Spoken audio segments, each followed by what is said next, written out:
បាទថ្ងៃនេះមកយកឡានពីអ្នកគ្រួសារ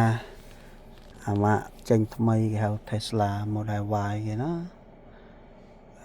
Juniper បាទនេះខាងក្នុងវា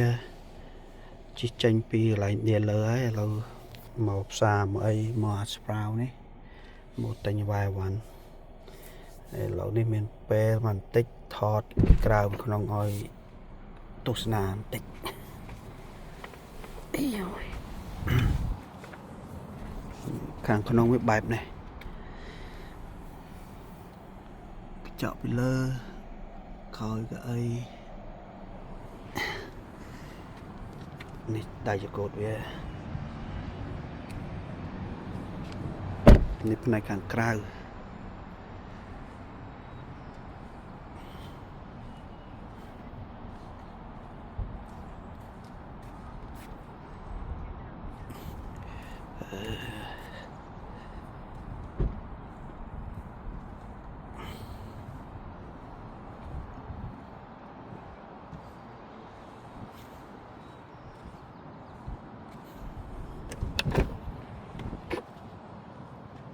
ឡាននេះខ្ញុំទិញ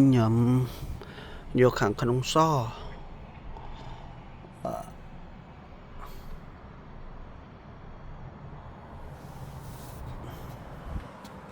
ហើយខាងក្រៅនេះ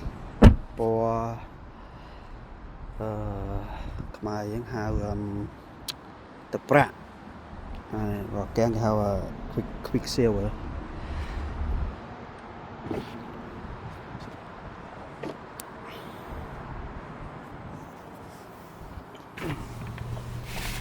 កម្រាលជើងនេះមិនទាន់ដូរទេព្រោះឲ្យនៅកំងគេ order មិនទាន់មកដល់ទេចឹងដាក់នេះសិនណាកុំឲ្យប្រឡាក់